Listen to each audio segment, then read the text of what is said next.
Hello. J'espère que vous allez bien. Je sais que vous ne me voyez pas trop, que je suis en contre-jour, c'est pas trop grave. C'est pas moi le plus important, c'est ce que je vais dire. Du coup, au moins vous êtes dans un cadre un peu plus sympa. Du coup, moi je suis les pieds dans la piscine pour filmer cette vidéo et ça me convient très bien. On va répondre aujourd'hui. Alors oui, aussi je suis dehors et derrière ce mur, il y a une route.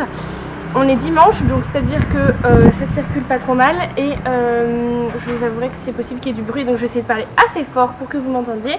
J'espère que ça va bien se passer et je vais répondre aujourd'hui à toutes vos questions sur le hashtag AskAlban sur Twitter. Il y en a énormément, je ne pourrai pas répondre à tout le monde, mais je vais essayer de répondre à celles qui reviennent le plus souvent et de vous apporter des réponses un peu plus claires, parce qu'il y en a beaucoup qui se demandent mais qu'est-ce que tu fous à Bali, pourquoi tu es là, qu'est-ce que tu fais? Je vais vous répondre. En quoi consiste ton stage à Bali? Je pense que c'est la question qui m'a le plus été posée. Donc déjà ça va répondre aussi à une autre question qui était qu'est-ce que tu fous à Bali? Je suis en stage. Mon stage à Bali, en fait, c'est dans une agence de voyage réceptive. Donc, c'est-à-dire pour tous ceux qui ne sont pas du tout dans le tourisme et qui n'ont pas la moindre idée de ce que c'est une agence de voyage française qui organise des voyages pour les Français qui viennent à Bali. Donc, pas que français, on fait tous les francophones, donc aussi Suisse, Belge, toutes les dom-tom, tous les dom-tom et un petit peu le Canada, mais c'est très très cher pour les Canadiens de venir jusqu'ici, donc en général ils viennent pas. Mais voilà. Durant mon stage, en fait, ce que je fais, moi je m'occupe de tout ce qui est communication, donc community management. Donc en gros, je gère les réseaux sociaux, je gère le blog de l'agence. Je fais aussi des vidéos de promotion pour les villas qu'on propose ou pour certains lieux. Voilà, je fais un peu tout ça. En gros, ce que je fais sur YouTube, mais je suis en stage et on me demande de le faire.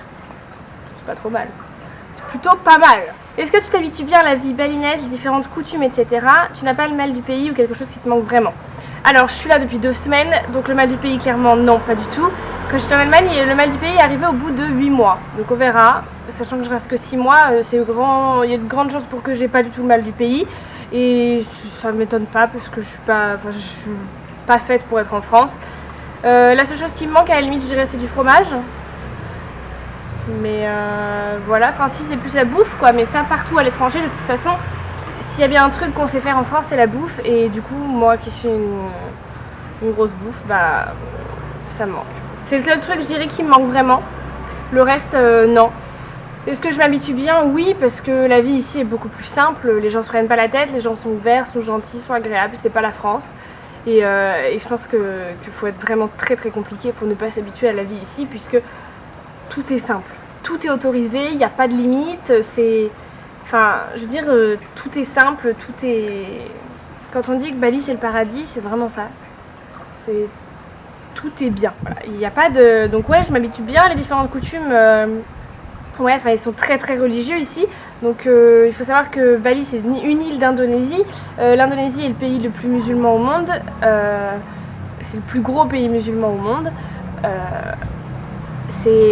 Moi je suis à Bali, donc c'est une île où il y a beaucoup moins de musulmans, pardon. La majorité des gens sont hindous ici, mais bon, moi je connais des chrétiens, je connais des hindous, je connais des bouddhistes, je connais des musulmans, enfin, et il n'y a aucune différence. Enfin, je veux dire, si, il y a une différence dans leur religion, mais pas dans leur façon d'être ou de penser. Non, parce qu'en fait, je pense qu'ils sont vraiment ouverts, ils ont envie de partager et je sais pas, je suis incapable d'expliquer vraiment. De toute façon, j'ai prévu de vous faire une vidéo sur tout ça qui va arriver bientôt parce que j'ai énormément de choses à dire et j'ai un coup de gueule à pousser, un truc qui me convient pas. Mais bref, contre la France, hein, pas contre Bali. Vous verrez ça bientôt, ça arrive bientôt sur ma chaîne. Mais ouais, j'ai pas de difficulté à m'habituer ici puisqu'en fait tout est simple. Vraiment. On dit que les voyages font grandir, que tu as apporté pour le moment ton voyage à Bali et les quelques semaines là-bas. Alors, les voyages font grandir, oui et non. Je pense qu'en fait ça fait pas grandir, ça fait vivre.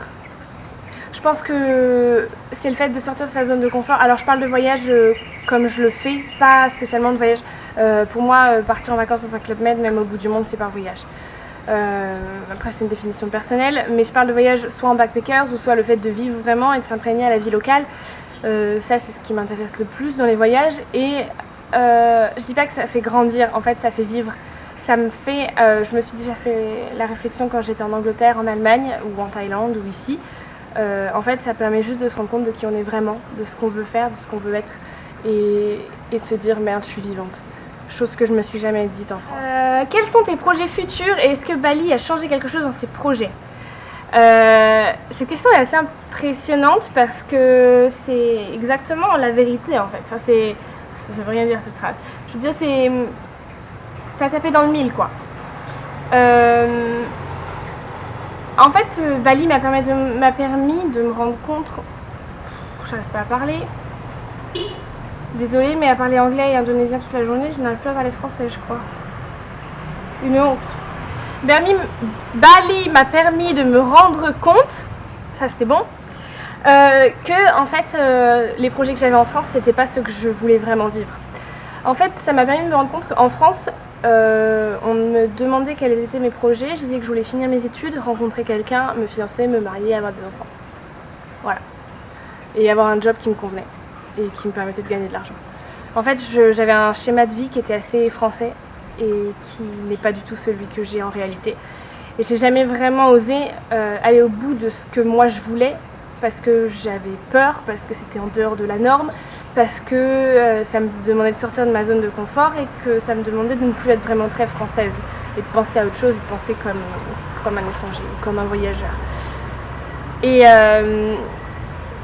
en fait, c'est pas ça.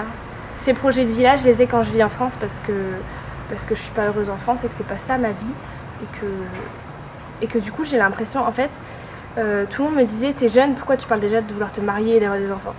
Mais parce qu'en fait j'ai l'impression qu'en France j'ai déjà tout vécu et que j'ai plus rien d'autre à faire. Et quand je pars à l'étranger, peu importe où, c'est pas ça que je veux parce qu'en fait j'ai encore plein de choses à vivre. Parce qu'en fait je me sens vivante, je me sens exister. Et je me rends compte que j'ai pas envie de me marier tout de suite, j'ai juste envie de profiter et d'exister et de vivre. Et chose qu'en France, je ressens pas, puisqu'en France, j'ai rien de plus à vivre. C'est pas chez moi et c'est ce qui me permet de me rendre compte que c'est pas chez moi. Aujourd'hui, maintenant, mes projets, c'est de rester vivre ici ou de vivre ailleurs, mais pas de rentrer en France. J'ai arrêté mon master. Voilà, maintenant je peux vous le dire, ça fait quelques mois déjà, enfin quelques mois. Un bon mois, on va dire, pas plusieurs semaines, j'ai pris la décision d'arrêter mon master pour plein de raisons différentes. Mais voilà, j'arrête. Si vraiment je dois rentrer en France, je pense que je ferai une licence pro parce que c'est en un an, que c'est rapide et que ça me permettra de travailler en même temps parce que ce sera en alternance et de voir autre chose. Donc j'ai quand même fait des demandes au cas où si je dois vraiment rentrer en France, je préfère avoir quelque chose sous la main. Que je suis pas faite pour rester chez moi et attendre que le temps passe. Mais c'est pas mon projet. Mon projet c'est de vivre. C'est pas de rester enfermée en France. Comment as-tu trouvé ton logement à Bali? Eh ben, c'est tout simple, je suis logée par l'endroit où je travaille en fait. Moi mon agence est située dans une villa et je suis logée dans cette villa. Donc c'est pour ça que j'ai une piscine, que j'ai une villa qui est absolument immense, que vous avez pu voir dans les vlogs. Il faut savoir que ce genre de villa à Bali, là où je suis, ça coûte environ 200 € la nuit si vous voulez la louer en tant que touriste.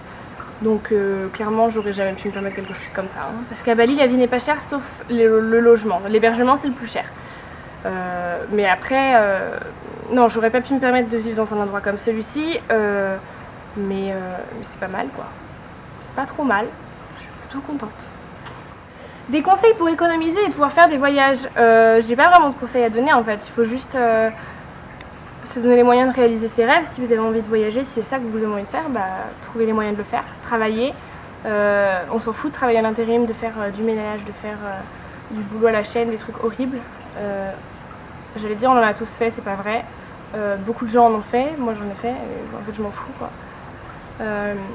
On s'en fout de ne pas avoir de dimanche, de ne pas avoir de vacances parce que faut bosser, de ne plus pouvoir sortir, de ne plus trop pouvoir voir ses potes parce qu'on est soit à la fac, soit en train de bosser. On s'en fout en fait, ce qui compte c'est qu'à la fin vous allez vivre, vous allez voyager, vous allez réussir à vivre vos rêves et c'est tout ce qui compte. Donc faut faire des concessions, faut faire des choix et il faut pas oublier que qu'on n'a qu'une vie, il faut la vivre à fond. Et soit tu achètes tes fringues chez Gucci, soit tu les achètes chez Kiabi et tu peux voyager. Faut faire un choix. Moi le choix il est tout fait. Hein. Voilà, c'est tout, merde. Et puis soit tu manges du caviar, soit tu manges des pâtes. Et tu voyages. bah mange des pâtes, en plus c'est meilleur que le caviar, je vous le dis, le caviar c'est pas bon. Comment as-tu trouvé ton stage à Bali? Eh bien tout simplement j'ai postulé, c'était une candidature spontanée, je vous avais déjà parlé un peu de ça dans une vidéo, comment trouver un stage, je vous la mets là, je crois que c'est de ce côté-là, je vous la mets là. Tout simplement en fait il faut postuler dans des endroits où il n'y a pas d'annonce puisque c'est là que vous n'avez pas de concurrence. J'ai trouvé directement, j'ai postulé le samedi, le lundi j'avais eu un entretien et j'étais prise au bout de 10 minutes d'entretien, donc ça s'est fait simplement. Après aussi parce que j'ai fait... Il y a rien qui siffle, c'est quoi ce bordel? Aussi parce que j'ai un CV qui est conséquent, parce que j'ai une double licence, j'ai bien travaillé, j'ai fait pas mal de stages, j'ai bossé beaucoup aussi dans des domaines qui m'ont permis de pouvoir en arriver là. Voilà, après c'est aussi parce que j'ai l'expérience suffisante et que j'ai travaillé pour pouvoir me permettre de demander un stage comme celui-ci. C'est pas uniquement j'ai claqué des doigts et bam, la chance n'existe pas, n'oubliez pas. La chance n'existe pas. Si je suis là, c'est pas parce que j'ai de la chance, parce que j'ai tout donné pour réussir et que je l'ai fait. Voilà. Est-ce que ta famille va venir te voir à Bali? Alors oui, il t'arrive le 14 juillet. Je suis trop contente parce que en fait du 23 mai au 3 août, je vais avoir du monde quasiment tout le temps. Alors, quand tu pars en voyage, es-tu plus auberge de jeunesse, Airbnb, hôtel? Et pourquoi plus l'un que l'autre? Alors, hôtel, clairement, j'ai dû dormir 2 ou 3 fois dans ma vie dans des hôtels et c'était plus quand par exemple c'était plus pro, on va dire, quand je suis allée à des événements, par exemple à Paris ou quoi pour YouTube, j'ai pris des hôtels parce que c'était plus simple ou j'en sais rien en fait. Auberge de jeunesse quand je voyage toute seule parce que je trouve que c'est plus sympa pour rencontrer du monde. Auberge de jeunesse par contre dans des gros dortoirs, franchement c'est dans un dortoir de 3 ou 4 personnes ça sert à rien. En général j'essaie de prendre le plus gros dortoir de l'auberge, donc ça peut être, selon les auberges, des fois c'est seulement 12 mais ça peut être 16 ou 18 ou 20 personnes et là c'est top parce que ça permet de rencontrer du monde.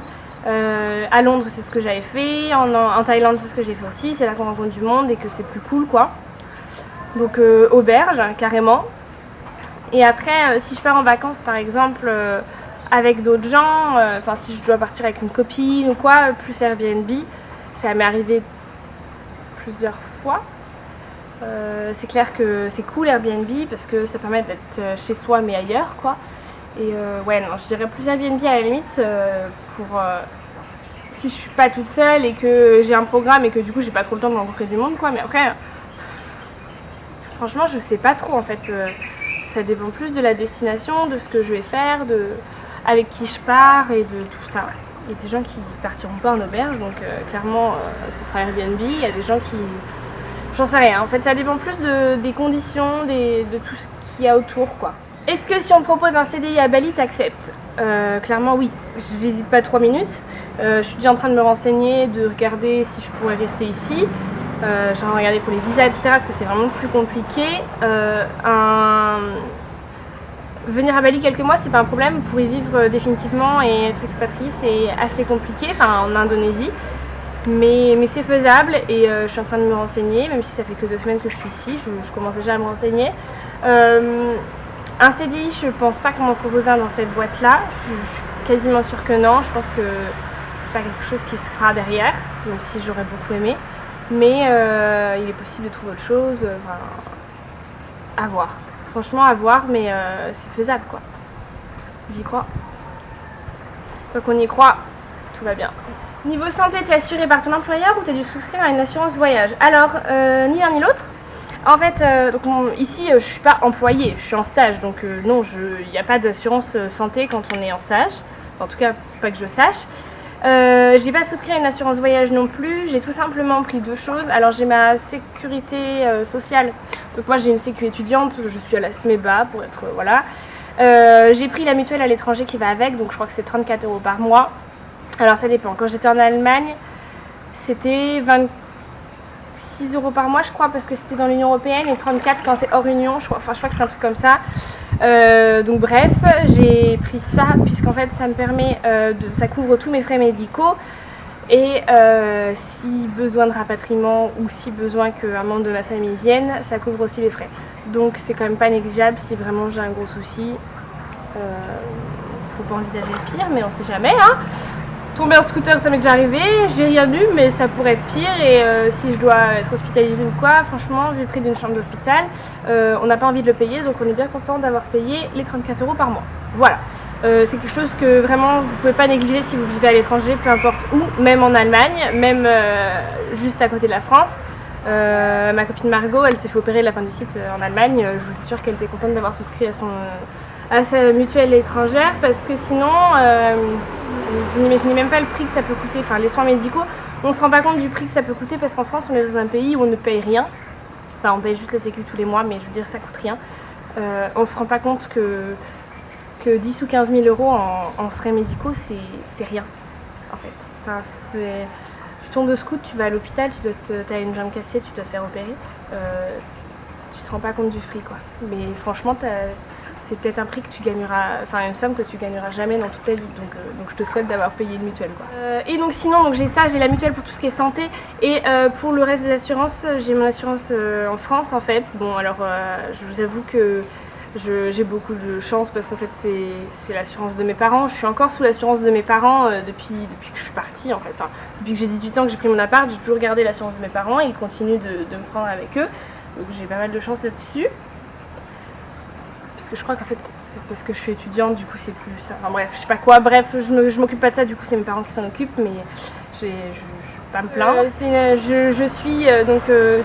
C'était déjà compris en fait dans l'assurance que mes parents ont pris tous les mois. J'ai pas de frais quand enfin je veux dire, si je dois être rapatriée parce que j'ai un accident ou quoi, je suis assurée, tout est remboursé, voilà. Si y a un souci dans ma famille en France, médical, peu importe le souci, ce que je ne souhaite absolument pas, vous vous en doutez, j'ai un aller-retour qui est financé, enfin qui est remboursé pour pouvoir me permettre de rentrer et d'aller voir ma famille. Voilà, bon, je suis quand même très bien assurée, j'en suis consciente. Voilà, après, je peux pas vous dire vraiment, tout le monde peut peut-être pas avoir une assurance comme ça. Je sais que c'est par rapport au boulot de mes parents, etc. Donc je peux pas trop vous en dire plus parce que je m'occupe pas du tout de l'assurance, mais en tout cas je suis assurée, il n'y a pas de souci là-dessus. Comment tes parents ont-ils supporté la première fois où tu es partie de longs mois loin d'eux en Allemagne? Mon père, il était très content, mais comme à chaque fois que je pars, en fait, il est content parce qu'il sait que c'est comme ça que moi je me sens vivante et que c'est comme ça que je suis heureuse et que c'est ça qu'il me faut pour être heureuse. Donc il est content pour moi, il voit plus l'opportunité pour moi. Ma mère, c'est plus difficile pour elle parce que je suis sa petite fille, je pars, je suis la première. Mes frères et sœurs en plus sont pas aussi aventuriers que moi, dans le sens où ils n'ont pas trop envie de se barrer à l'étranger comme moi. Du coup, c'est vrai que c'est un petit peu plus difficile. Je sais que ma mère l'a plutôt mal vécu, puis elle, forcément, comme toutes les mamans, elle a peur pour sa petite fille. Donc, par exemple, quand je me suis volé tous mes papiers, tout mon argent à Bangkok, que je me suis retrouvée sans rien au bout du monde, sans pouvoir me loger ni rien, sans pouvoir manger, j'ai pas appelé ma mère tout de suite. Hein. J'ai d'abord appelé mon père et je lui ai dit bon, pour l'instant, on dirait à maman, on attend de voir comment ça se déroule. Et même après, une fois que j'avais plus de solutions et que je savais que tout allait bien se passer, quand ma mère l'a appris, ça a été un drame et ça a été très difficile parce que forcément, ça fait peur de voir sa petite fille à l'autre bout du monde. Et voilà, je pense que toutes les mamans réagissent plus ou moins comme ça. Voilà, donc c'est assez difficile pour mes parents, enfin surtout pour ma maman. Mais maman, je t'aime de tout mon cœur et t'inquiète pas, je vais bien. Trouver l'amour et devoir acquérir une certaine stabilité, même si c'est en France, ça ne te fait pas peur? Alors j'ai répondu en partie à ça tout à l'heure, dans le sens où en fait quand je suis en France, c'est exactement ce que je veux parce que je me rends compte que c'est les seules choses qui me manquent à ma vie, parce qu'en fait en France j'ai tout vécu, j'ai rien de plus à vivre. Parce qu'en fait je suis pas vivante en France, je suis pas... C'est triste ce que je dis, mais c'est pas, ma vie n'est pas en France. Alors acquérir une stabilité, si, ça me fait peur et c'est pas ce que je veux en fait. Enfin, je sais que c'est pas ce que je veux. Trouver l'amour, ça me fait pas peur. Après, il faut que je trouve l'amour avec quelqu'un qui est comme moi. Il faut que ce soit une personne qui a envie de voyager, qui a envie de voir du pays, qui a envie de voir autre chose et qui se pose pas de limites et qui veut autre chose, quoi. Donc après, est-ce que c'est facile à trouver? Non, mais oui, ça existe, donc on sait jamais. Je perds pas espoir, quoi. Tranche d'âge vers laquelle tu prévois de faire ton tour du monde, tu fais comment pour économiser malgré tes études? Eh bien écoutez, pour économiser malgré mes études, je n'ai pas économisé puisqu'en fait Depuis que j'ai 18 ans, je bosse et je paye mon appart. Donc en gros, ça passe à peu près dedans. J'ai mis très très peu de côté, comme je pense une grande partie des étudiants. Mais là, du coup, comme j'ai eu un mois de vacances avant de partir, j'ai profité de ce mois-ci pour bosser en intérim. Donc bon, je me suis fait un salaire d'un mois, quoi. C'est pas non plus énorme, et encore à peine parce que j'ai pas bossé tous les jours. Mais c'est déjà ça. Et puis j'ai fait un prêt.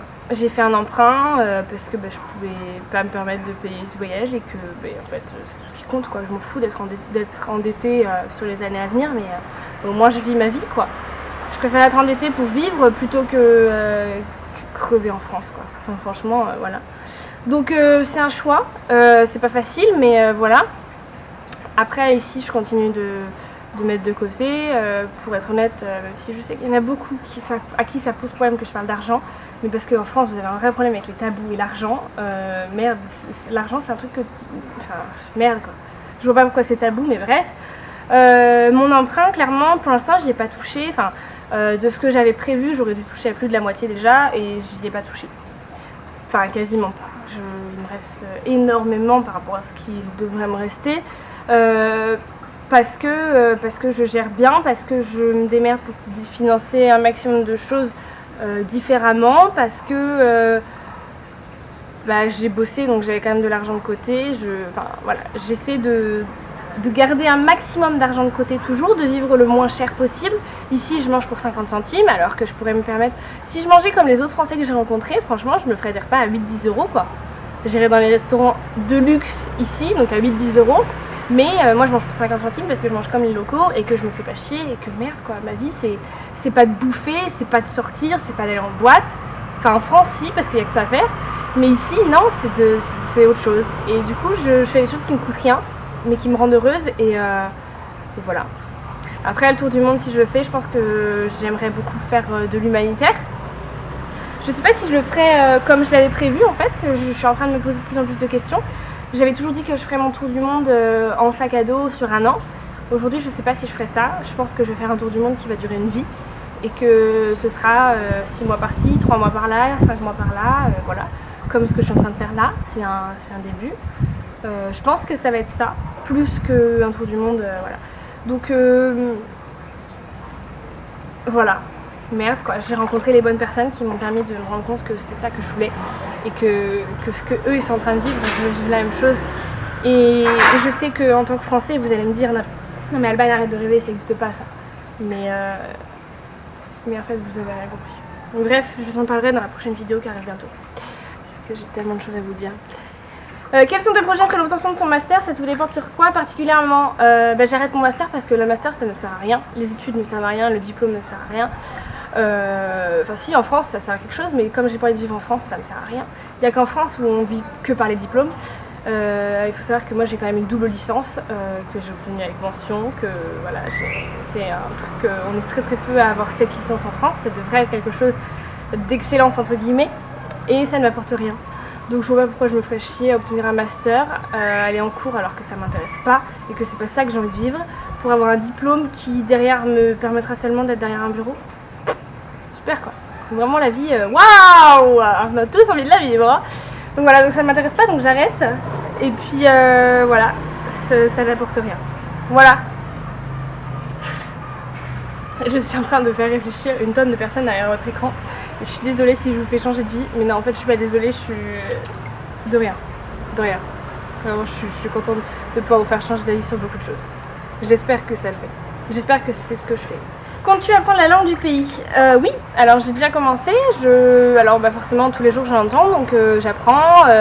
Je prends pas de cours, hein, parce que bon, ça sert à rien. Enfin, je veux dire, c'est pas ce qui compte le plus. Je sais compter jusqu'à 10, je sais me présenter, je sais dire bonjour, au revoir, s'il vous plaît, merci. Enfin non, ils disent pas s'il vous plaît d'ailleurs, mais je sais commander à manger dans un resto ou quoi. Voilà, je sais dire quelques trucs pour l'instant. Bon, ça fait que 2 semaines que je suis là. Mais ça vient petit à petit, ça va venir. Ça va mettre plus de temps que par exemple l'allemand quand j'étais en Allemagne, puisqu'ici je parle aussi en anglais et aussi en français. Donc du coup, ça me permet pas d'apprendre vraiment la langue à 100%, comme en Allemagne où je ne parlais qu'allemand et j'avais pas le choix si je voulais me débrouiller. Mais ça vient petit à petit, j'apprends. Dès que tous les jours je demande comment on dit ça, comment on dit ça, comment on dit ça. J'apprends, c'est aussi ce qui fait que je suis très fatiguée parce que mon cerveau est toujours en train d'apprendre des nouvelles choses, donc ça fatigue énormément. Il faut savoir que quand on est à l'étranger, qu'on apprend une langue étrangère et qu'on doit parler et réfléchir dans cette langue tout le temps, on est beaucoup plus fatigué que quand on est en France à rien foutre de sa vie. Voilà. Ou à travailler en cours, mais ça sert à rien. Bref, la meuf, vous allez me détester, tant pis, je m'en fous. Quels sont les avantages de Bali par rapport à la France? La vie. En fait, ici on vit, on existe, et voilà. Tout est un avantage. Sauf qu'on n'a pas de fromage quand même. Non, ok, il y a un inconvénient, on n'a pas de fromage. Ou on peut en trouver, mais il n'est pas aussi bon qu'en France, il est 15 fois plus cher et ça vaut pas la France. Voilà. Les inconvénients, c'est qu'on n'a pas la même bouffe et que il y a 7 heures de décalage, donc c'est assez compliqué pour communiquer avec ma famille, tout ça. Enfin, par SMS, par écrit, tout ça, c'est facile. Par appel, on est obligé d'attendre le week-end, c'est un peu plus chiant. Mais je dirais que c'est les seuls inconvénients, et puis le fait que je sois loin, donc je puisse pas rentrer s'il y a le moindre souci, je peux pas, enfin, je suis loin quoi, mais je dirais que c'est le seul inconvénient parce que sinon tout est beaucoup mieux ici, donc voilà. Est-ce que tu avais appris un peu la langue avant de partir? Non, pas du tout, je ne savais rien dire. Si, je savais dire Namasaya Alban, qui veut dire je m'appelle Alban. C'était un pays que tu rêvais de faire avant, ou c'est le fait d'avoir l'opportunité de ce stage qui t'a fait t'y intéresser? En fait, je m'étais jamais vraiment intéressée à l'Indonésie. Enfin, si, parce que, mais comme à tous les autres pays du monde, enfin, j'ai envie d'aller partout, mais je m'étais jamais dit, je rêve d'aller en Indonésie à Bali. Ça n'a jamais été genre un truc, waouh, je veux faire ça dans ma vie. Oh, il y a une petite grenouille. Coucou bichette. Pardon. Elle est trop mignonne. Je m'étais jamais dit ça, jamais, en fait, quand j'ai postulé dans plein de pays différents, j'ai pas postulé à Bali. J'ai été prise ici et voilà quoi. Après, j'étais pas plus heureuse d'être à Bali que si j'avais été en Thaïlande, au Cambodge, au Laos, en Chine, ailleurs. Enfin, en Chine, je sais pas. Si je suis plus heureuse d'être ici qu'en Chine, mais je sais pas. Je veux dire, j'ai pas. On m'aurait dit, tu pars au Brésil ou tu pars en Suède ou tu pars. Enfin, partout ailleurs dans le monde, j'aurais été aussi contente quoi. J'étais juste plus contente d'être ici qu'en France, mais je veux dire, c'était pas Bali que je voulais à tout prix. Mais voilà, c'est au contraire, ça m'a permis de découvrir quelque chose d'encore mieux que ce que je pouvais imaginer, même si je m'étais jamais vraiment posé la question, donc j'avais pas une image concrète de cet endroit. Tu comptes rester combien de temps? Alors en fait, à la base, je suis venue pour 6 mois, c'est-à-dire que j'ai déjà mon billet de retour dans 6 mois, parce que c'est un stage de 6 mois, mais aujourd'hui, je pense rester plus. Alors je reviendrai, j'ai mon billet de retour et voilà, il est payé, il est non échangeable, non remboursable. Et de toute façon, j'ai des choses en France début septembre. Enfin, j'ai l'anniversaire de ma mère pote, j'ai quelques trucs quoi. Donc je vais rentrer en France pour ça. Mais après, il y a de grandes chances pour que je reparte, que ce soit à Bali ou ailleurs, mais il y a de grandes chances pour que je reparte. Voilà, bon, j'ai pas répondu à toutes vos questions, mais j'ai répondu à un maximum. J'ai essayé d'être la plus concise possible, même si cette vidéo est vraiment très très longue. Je suis absolument désolée, moi je suis à plus de 40 minutes de film, j'espère que je vais réussir à couper, parce que ça va vous saouler. Mais en tout cas, voilà, j'espère que ça vous a plu, que j'ai répondu à pas mal de vos questions. Promis, je vous ai parlé d'une vidéo que je vais faire très très bientôt, ça arrive parce que j'ai vraiment plein de choses à vous dire, donc ça va arriver. Et voilà, j'espère que vous comprendrez un peu mieux pourquoi je suis comme ça, comment je pense et tout ça. En attendant, je vous en dis déjà pas mal sur Snap, j'espère que ça vous fait voyager un peu et que vous aimez ça. Si vous ne me suivez pas encore, n'hésitez pas à le faire, vous avez mon Snap en barre d'infos, je vais vous le mettre ici, comme ça. Vous aurez le truc, vous avez juste à prendre avec votre portable pour pouvoir m'ajouter sur Snapchat.